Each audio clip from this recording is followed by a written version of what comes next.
Somebody got me some succulents, and I just wanted to show them. Thank you so much. And I'm growing. I put them here in this. Another of my supporters got me this grow light, so they all fit perfectly right here with the grow light. I got them about 2 or 3 days ago. Aren't they cute? So they're going to grow right here, and they look really good in front of my little Buddha fake succulents right there. See? Isn't that nice? So yeah, this grow light is perfect. It's because I don't really have a lot of space in here for plants, so this will work out great. Thank you so much, whoever got them for me. And they're going to be easy maintenance, which I like. Yeah, so all right, you all see my shirt? This is from my Patreon supporter Joshua Day. Joshua is kind of like the theme to my YouTube video today. I have created a web page to highlight the importance of authenticity and being true to who you are in your relationship with yourself and with others. This is especially important in your sexual romantic relationships, or in the case of those on the asexual spectrum, if you choose to be queer platonic. That would be platonic intimacy, which is perfectly legitimate, and nobody should disrespect that. I have created a web page that explores my sexual romantic history and why I'm certain that I am demisexual, polyamorous, and heterosexual. The heterosexual part is pretty obvious, and it wasn't my phone. I think I'm going to turn it off. I don't need to be hearing this. I'm going to kind of get out of my phone right now. I don't want it. Yeah. I don't think Satan likes the topic that I'm going through, because he is one of the most maladjusted beings in the universe. I believe that Satan has a sex addiction, and he is trying to impose it on everybody. So thank God he's not the one running the universe, is all I can say. I can guarantee you, if Satan was running the universe, asexuality would be banned. He would consider it a mental illness. I can tell by the way he runs his Jesuits, which is really not right, because we are all entitled to be who we are, and nobody has the right to try to impose their sexual orientation on us.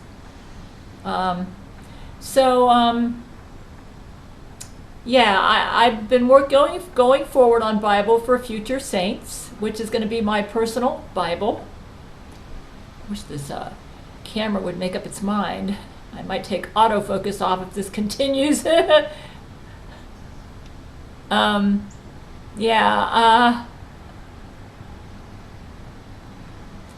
And the theme for Bible for Future Saints seems to be authenticity, finding who you are as a sexual person, and being true to that, and being authentic in all of your relationships.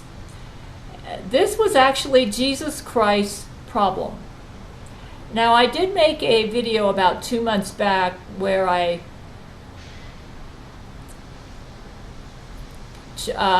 figured out who I thought was Jesus Christ's type, and at that time I did not understand that he's asexual and aromantic. Actually, I think that sort of is his type for if he wanted to have a platonic relationship with others, because he's kind of like casual and hip and not a stuffy deity at all. But now that I understand better his asexuality and aromantic nature, if he ever did choose, he says he's not going to get married, but if he ever did choose to have an exclusive relationship with anybody, with any goddess, it would definitely need to be somebody who accepts his asexuality. Yeah. maybe like a queer platonic relationship. You might say, what's a queer platonic relationship? It's basically a lingo meaning when two asexuals want to have platonic intimacy, or people that are on the asexual spectrum. I think I'm going to take off the autofocus. I do not like what it's doing. It's just driving me batty. Yeah. Oh. You know what? Never mind. I'm going to put it back on. I guess I'll just... Satan can play tricks with these cameras, you know. So, yeah. Brent and I are getting along good. I am demisexual polyamorous, and he is monogamous allosexual. And it's actually, as a demisexual person, I'm finding that one advantage of being demisexual is that if I am polyamorous, if I wanted to have a relationship with an asexual, I could wing it. And the way it would work is I would accept their asexuality and never ever pressure them to have sex. You do not want to do that with an asexual. And I would just be content with platonic intimacy. And because I am on the asexual spectrum, I could do it and be happy. And that, in fact, that is the nature of my relationship with Jesus right now. He's someplace out there really far away, but I do kind of have platonic intimacy with him through prayer. Yeah. And it's very fulfilling. But my husband is monogamous and full allosexual, okay? He's got normal sex drive. Believe me, every time I get in bed, he's humping on me. He's like, but I think he's been researching my demisexuality, and he's very considerate. He's a very considerate lover. And like if I'm not in the mood for sex, which has nothing to do with him, it's because I am on the asexual spectrum. You get it? You know, he's very, and I just want to cuddle. Us demisexuals, we love to cuddle. He's very understanding, and so we get along great. And he actually kind of likes it that I'm a demisexual, because I didn't know this, but for much of the time when I had my marriage list, he was really, because he's so monogamous, he was really uncomfortable about it, and I didn't know. I thought he was this all-together big shot star, and that it was his idea. And what's really sad or ironic is that as a demisexual, this is something that I've learned about myself.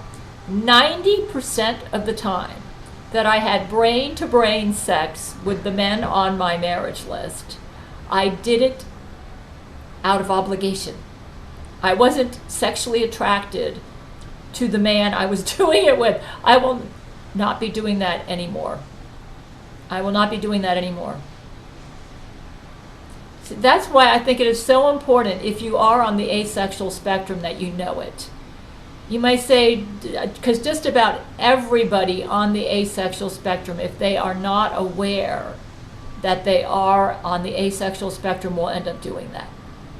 Simply because you quickly figure out that, hey, and then one thing that really made it confusing for me is that I am a full romantic, okay? That's one reason it took me so long to figure out that I belong on the asexual spectrum. You say, how does that work? Well, like I can watch a movie, like this is what happened to me with Hugh Jackman. I saw him in Kate and Leopold, and he looked so chivalrous, and the character that he portrayed in Kate and Leopold I thought was very charming, chivalrous, kind of like my cup of tea. And I had a romantic attraction to the character on the screen. And because I was hooked into the brain-to-brain servers, my men inaccurately assumed that that meant I wanted to have sex with Hugh Jackman. You know, this is why it's so important to know if you're on the asexual spectrum. I had romantic attraction to the character, not to the actor, but I did not want to have sex with him, okay? But because I was not knowledgeable about what asexuals or those on the asexual spectrum are like, I assumed everybody was like me. See, my men, as soon as they noticed I had a sexual attraction, because most of them are full allosexuals, they inaccurately assumed that that meant I would want to have sex with the guy. So right away, they said, oh, Hugh Jackman would be interested in having brain-to-brain sex with you. And I thought, isn't he married? And then I found out that his wife got replaced with a clone and all sorts of horrible things happened to him. So what happened was, and demis will do this, demisexuals, we will sometimes go into sex with the expectation that attraction will happen because we'll get an emotional connection during the sex. Okay? So I went into it not sexually attracted to him, but romantically attracted to the character, assuming that my men were smart enough to not pair me up with somebody that I couldn't develop a sexual attraction to during our exchange, our sexual brain-to-brain exchange. And it did happen. It happened because he opened up to me about his past, and we developed an emotional connection. Demis will do that. We will sometimes go into sex without a sexual attraction, believing that it could happen if we could develop a connection during the sex, okay? But what was really ironic is I didn't really have a need to have sex with him. And after the sex, with the brain-to-brain sex was over, I pretty much quickly forgot about it. We kind of like did a thing for about a month, me and Hugh Jackman, and he was cool and fun. But then I went back to Brent because I have got a super connection with Brent Spiner. Now, if I had known how uncomfortable this was making my monogamous Brent, I wouldn't have done any of it because I didn't really have a need to do it. It's just that my men wrongly assumed that because I had a romantic attraction, that meant I wanted to have sex with Hugh Jackman, and it wasn't true. You might say, the same thing happened between me and Matthew McConaughey when I saw him on the cover of People magazine because I was on the brain-to-brain servers. Vladimir Putin had a heart attack in 2005, and he was not able to have sex, and he connected me on the brain-to-brain servers around spring 2003. So this was 2005, and he said, you have such a strong sex drive, you're so passionate. I'm afraid that the month when I can't have sex because of my heart attack that you might be bored. I thought, oh, Vladimir, you don't have to do this. He didn't understand that I'm a demisexual. Yeah, I could have been fine a whole month with no sex. When you're on the asexual spectrum, sex is never an emergency. And my men didn't understand that. It's like, I told him, relax, you're not going to lose me just because you don't give me sex for a month. I think he was projecting him. I don't know what he was thinking. My men, they don't understand what people on the asexual spectrum are like. But anyways, I said, but I can tell you're worried, so I'll do it for you, okay? So what happened was Matthew connected with me, and he was a pretty cool guy. He was a real gentleman, and and I connected with the fact that he was a macho Texan. And so because I was able to get a connection with him in the brain-to-brain, even though I had a romantic attraction but not a sexual attraction, I was able to develop a sexual attraction during the sex because we got a connection. And some demisexuals will do this. They will experiment and they'll risk it going into sex with somebody they only have maybe a friendship feeling for, believing that the connection will happen and they'll get the sexual attraction. Now, if it doesn't happen, what generally happens is we have a really hard time getting an orgasm, and it can happen. Now, what's bad is if you do not understand that you are in the asexual spectrum, you might think there's something wrong with you. Like, what's wrong with me? I feel a romantic attraction to this person, but I'm having trouble getting an orgasm. It's just that you're in the asexual spectrum and you're having sex with somebody you're not sexually attracted. You're not sexually attracted to them, so that's your problem. Those on the asexual spectrum do this a lot. I think it's because we know sex is expected when you have a romantic attraction.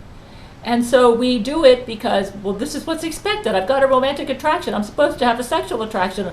So I guess it's going to happen when I get in there and have sex. And what you don't understand is when you're on the asexual spectrum, it may not always work that way. Depends on who you are as an asexual. Anyways, for anybody who suspects you may be on the asexual spectrum, it would be really helpful for you to know. And I've created a web page that will help you figure it out really pretty fast. Like in my last hangout, I've got a Patreon supporter named Garbage Man. And he was telling me, he says, I think I'm a demisexual. I says, no, you are not a demisexual, Garbage Man. I can tell. And he says, yeah, but I think so. I says, what makes you think so? And I said, I know how to solve this problem. I'm going to ask him a simple question. I said, no, Garbage Man, I've been observing you, and you get sexually attracted too fast to be a demisexual. And it's consistent with you. So I said, I know a real quick way to prove to you that you're not a demisexual. I said, in your lifetime, how many people have you been sexually attracted to? And he said, oh, hundreds. I said, there's no way. No way you're a demisexual. I said, most people on the asexual spectrum can count on two hands how many sexual attractions they've had, how many people they've been sexually attracted to. And he said, oh, really? He said, what about, he said, and then you said that demis never get attracted to celebrities they see on the television set. What happened between you and Brent Spiner when you saw him in Pen Pals and you got attracted to him? I said, yeah, but that wasn't sexual attraction. And so if you go to my webpage, you'll see it. I had a platonic emotional attraction to Brent Spiner as Data when I saw him in Pen Pals in Star Trek The Next Generation. And when I started writing him, having sex with him was the last thing on my mind. Yeah, I wasn't even thinking that. I wrote him because I wanted to have a pen pal. You see, I was in a marriage where I had no emotional connection with my husband. And I was trying to get Brent to fill that void. As a demisexual, I wanted an emotional connection. And I didn't care if it was purely platonic. To a demisexual, emotional connection is more important than sex. So I was emotionally attracted to Brent Spiner because I could see he looked like somebody I could get an emotional connection with. Now, back in the early 1990s, I wasn't even familiar with the terms of asexuality. I was a big churchgoer. All I knew was I had a need to have an emotional connection, and I felt like I could get it with Brent Spiner. And I was right. What was interesting is when I started writing him, he developed a sexual attraction to me. He admitted it. He told me that he would actually masturbate after reading my letters. I used to pick up the phone and I would hear a blank on the other end, and I knew I gave him my telephone number, but I thought, no way is he calling me. I thought that. But it happened like consistently once a month. Brent admitted to me, he said, yeah, that was me calling you. He said, I'd call you on the phone, I wouldn't say anything. You'd pick up the phone and say hello. And then when you hung up gently, I would go off and masturbate.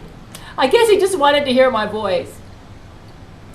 Finally, he got the nerve to call me. And this was around May 1991 when I moved to Seattle from Miami. And I picked up the phone, and this person with a high-pitched tenor voice, which didn't sound like Data. I didn't know who it was. I figured, well, this person sounds like they know me. He said, I want to rape you. And I thought, who's this? I hung up. Can you imagine a demisexual picking up the phone and hearing some stranger saying they want to rape them? It's like, ah! I freaked out. I thought, who is that? I went to the library and I did all sorts of research to try to figure out whether there were two people at Paramount Studios that I was writing with and I was pen friends, and I figured they sound like they know me and they know my telephone number and they keep talking to me. And I never figured out it was Brent Spiner till Melody Rondeau sent me his album Old Yellow Eyes Is Back, and I listened to his singing and I thought, that voice, that is an exact match to that guy who's been calling me on the phone. And I figured out it was Brent Spiner. So I wrote him a letter the next day. I said, I figured out you're my mystery caller. And I says, I adore you. But you might say, what happened? I got a connection when I heard his music. Boy, did I get a connection. Then I never knew I was capable of being so sexually turned on. Yeah, Brent Spiner did it all right for a demisexual. He was friends with me for over a year first.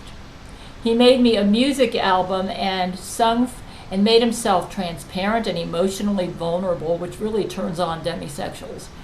And oh man, that was the basis for a lifetime attraction.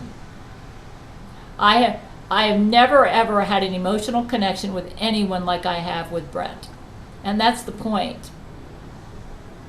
The only time, but what's really interesting is when I found out about Laurie McBride in 1996, I totally lost my emotional connection with him, and I totally lost all romantic and sexual attraction to Brent. That will happen to a demisexual. I quit dreaming about making love, and it's really ironic. It's like it went from one extreme to the other. From June 1991 to June 1996, when I found out about Laurie, I was dreaming about making love to Brent just about every day, and I would play his music album in my car almost every chance I got. And I even wrote Silver Skies to honor the love that I felt for him, and patterned some characters after myself and him. But that's because I had a connection with him that was so strong. I never dreamed I could be so sexually attracted to anyone. I had never been so turned on in my entire life. Then, when I found out about Laurie McBride, I was so confused.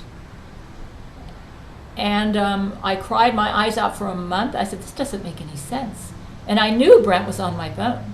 And I knew he made that music album for me, so I concluded he just must be a coward and he has mental health issues. And finally I said, you know what? I said, can you explain Laurie McBride to me? I talked to him he had a wiretap on my phone. He never talked to me, just gave me the silent treatment. Finally I said, I've lost all romantic and sexual attraction to you. I no longer find you attractive because you seem like a wimp. That's what I told him. I didn't understand back then that she was a Vatican agent and that if he told me the truth about her, she would have killed me. That's why he couldn't. But the point is, as a demisexual, because I lost the connection, I totally lost my sexual attraction to him and my romantic. Now, if I was an allosexual, I probably would have been flaming with jealousy. And if I was monogamous, I'm also polyamorous. I probably would have been. I don't think I would have totally lost my feelings for him.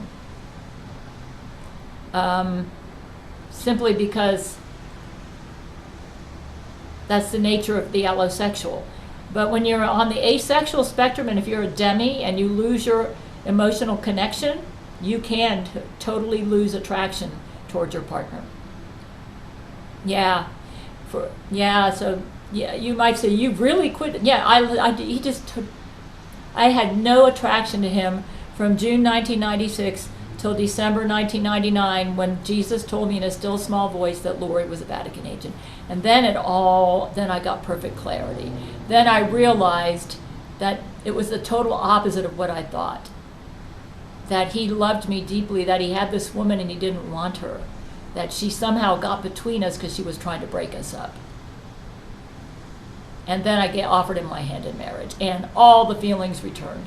The connection was even stronger than ever. So the point is, though, as I'm going forward in Bible for Future Saints, it's almost like a rite of passage story in a way. It's Jesus Christ's rite of passage journey to find himself as an asexual and aromantic deity, which actually was pretty important for Jesus, because one of his main motives for creating the human race was for companionship. And he wrongly believed that he needed to have a wife to complete himself as a god.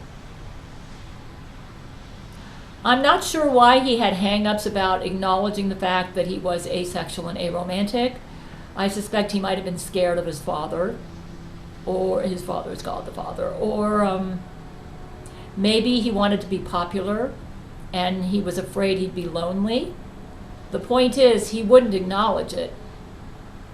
My personal opinion, being on the asexual spectrum myself, is I think he was afraid of being lonely. Yeah, and that, yeah, that's what I think. You might say, but his last words was that he's never felt so complete and happy and fulfilled. Well, I offered him platonic friendship and told him that I'm a demisexual, Jesus, and you don't have to have sex with me to be my friend.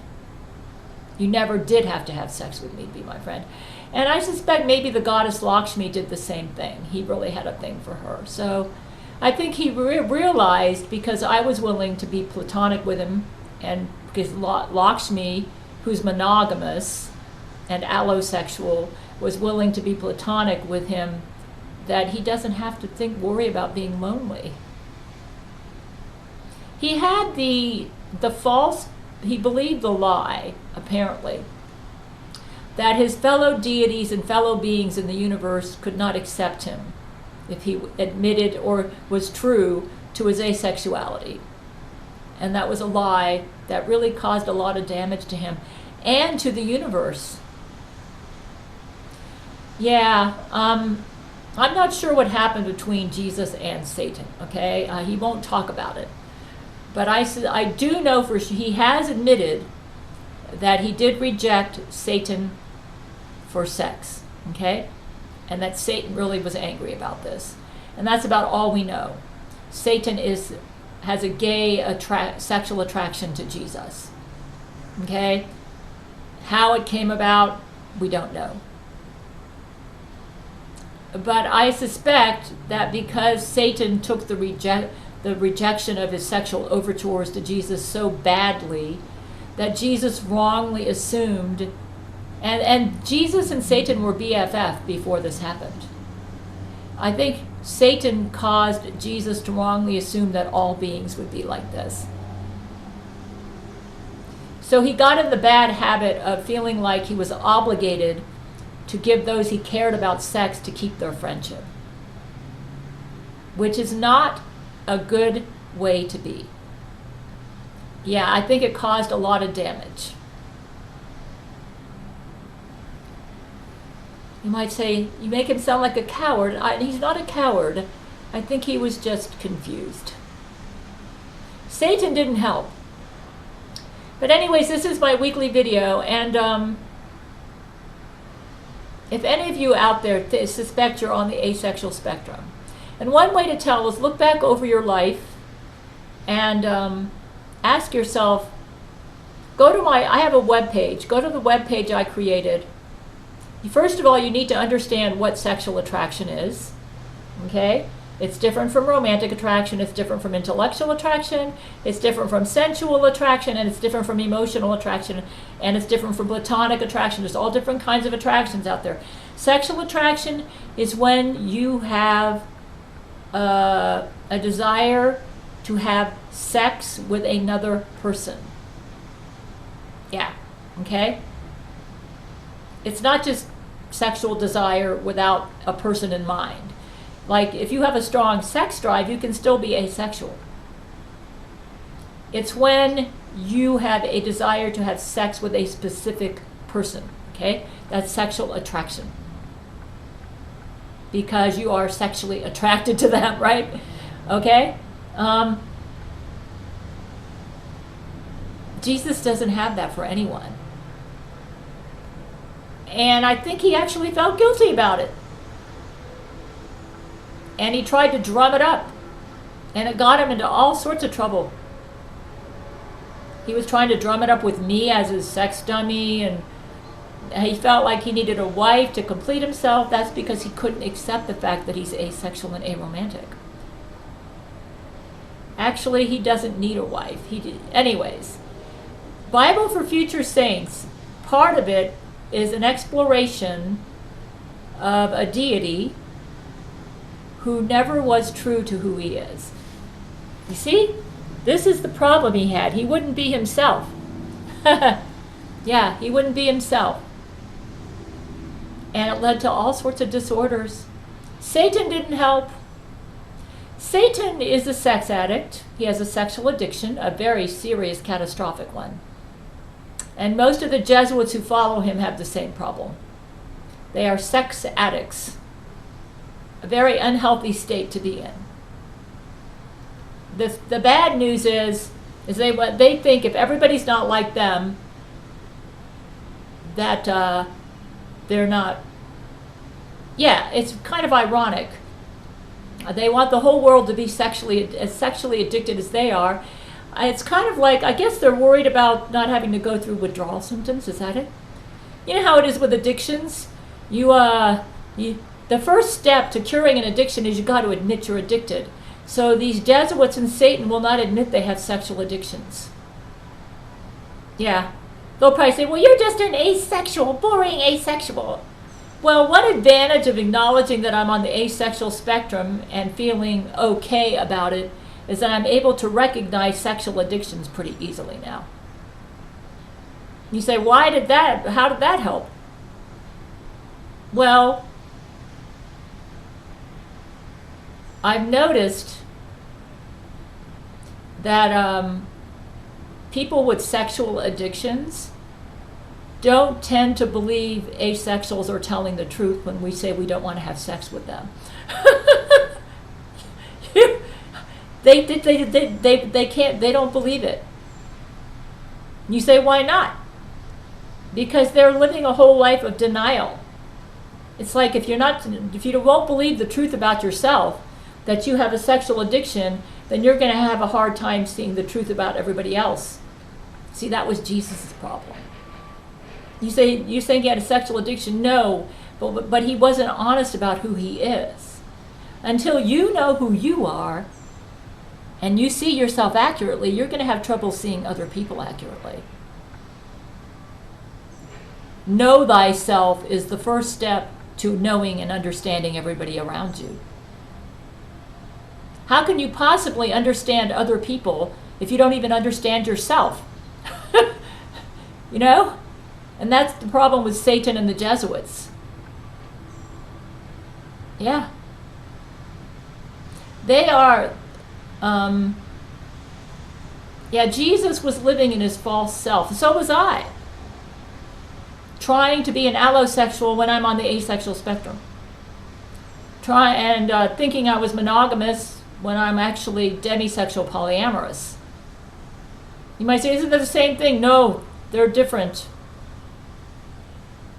Anyways, one of the advantages of Bible for Future Saints is people who read this book are going to get an in-depth exploration of people who were living in their false self and who found themselves. And hopefully, by learning from our mistakes, you will be able to find yourself. You say, why is this so important? Because if you are not living your authentic true self, you're going to be incapable of finding true love. You may say, but you found it. I found it accidentally, because when I started writing Brent, I actually was myself. And he fell in love with the real me. But it'll be a lot easier to find it if you know who you are and you just be yourself with whoever you go out on a date with or whoever you communicate with. For instance, if you know you're on the asexual spectrum and you're single and looking, because maybe there are asexuals that want to get married.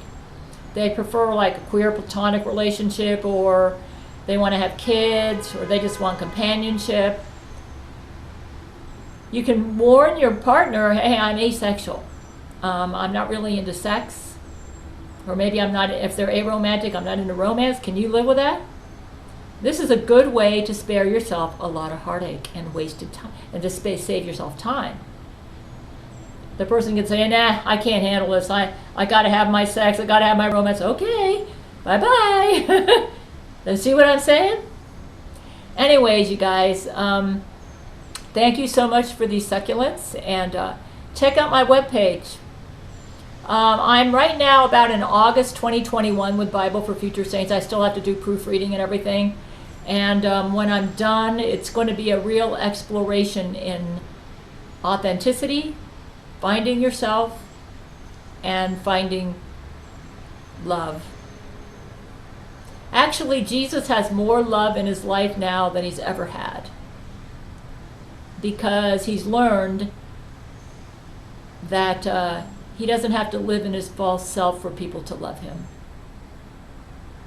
So wherever he is, I don't think he's lonely.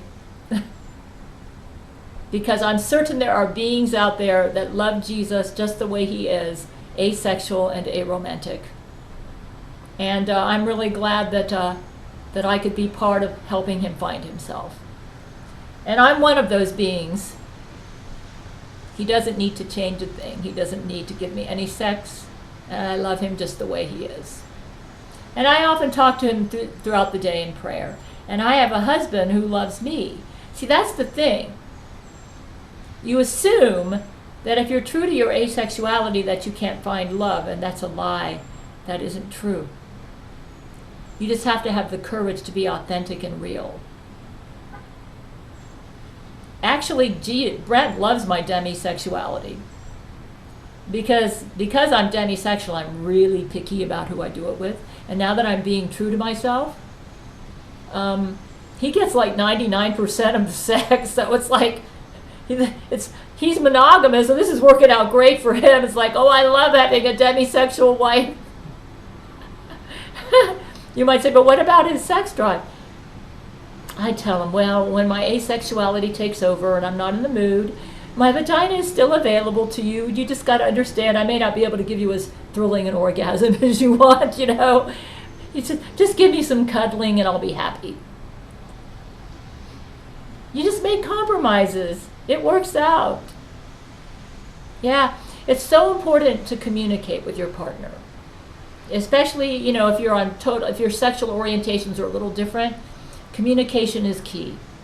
You need to communicate. And you need to know who you are. Until you got those two things going, your relationship is not going to be healthy. Yeah, anyways, I appreciate, we're going to experience a lot of growth with the new Christianity. I predict that when Bible for Future Saints comes out, people are going to read it, and it will help them to grow into their true, authentic, self-realized selves. Yeah, the emphasis of the new Christianity seems to be self-actualization.